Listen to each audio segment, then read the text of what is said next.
Matapos ang nakakahangang performance ng ating Gilas Pilipinas sa first round ng FIBA Olympic Qualifying Tournament, ay abot kamay na ng Gilas Pilipinas natin ang pinakaaasam nating isang Olympic ticket para makapag-qualify ang Philippine National Team para sa Paris Olympics 2024. Pero bago yan, pasuyo naman ng isang subscribe at isang like ng ating video mga ballers. Maraming salamat sa inyo dahil road to 1,000 subscribers na tayo.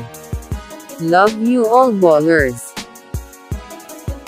Sa buong run ng Gilas Pilipinas sa FIBA OQT ay masasabi nating, ito na ang pinakamagandang performance ng ating national team sa world stage, dahil for the first time ay nakapasok na tayo sa second round ng tournament.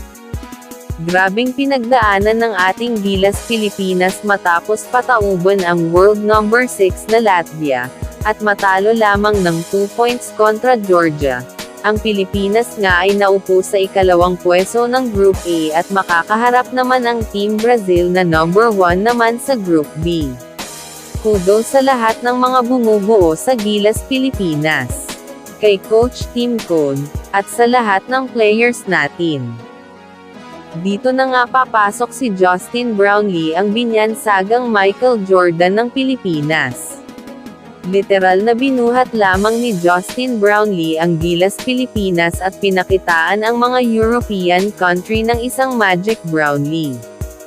Sa unang laro kontra Latvia ay umiskor si Kabayan Brownlee ng 26 points, 9 rebounds, and 9 assists upang pangunahan ang Gilas Pilipinas na patoban ang Latvia sa score na 89-80.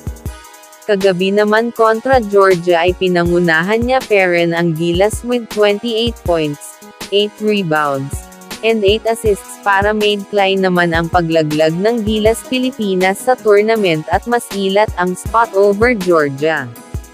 Mula sa kanyang scoring inside the paint, mid-range at syempre ang kanyang pamatay na 3-point shot ay naging daan ito sa Gilas Pilipinas na makasabay at talunin ang mga malalakas na koponan sa FIBA OQT. Kitang-kita natin ang determination ng isang Justin Brownlee na manalo kahit na pagod ang kapalit nito sa kanya, para sa karangalan ng bansa. Dalang-dala ni Brownlee ang Never Say Die motto ng kanyang mother team sa PBA na Barangay Ginebra San Miguel. Speaking of Ginebra, bagay na bagay talaga siya sa sistema ni Coach Tim Cone at kabisado na niya talaga ito.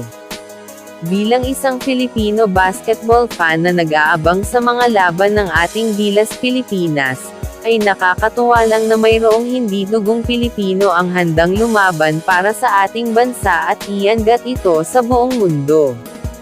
Kahit ano pa ang sabihin ng mga bashers dyan, ay matatawag na natin si Kabayan JB na isa sa best import ng Pilipinas. Sa ngayon, hindi pa tapos ang mission ng Gilas Pilipinas natin. 2 panalo na lang upang mas ilat na natin ang ticket para sa Olympic Tournament sa Paris, France. Suportahan natin ang ating Gilas players mga ballers. Maraming salamat Kabayan Justin Brownlee sa serbisyo at karangalan na binibigay mo para sa Pilipinas. Mabuhay ka Michael Jordan ng Pinas.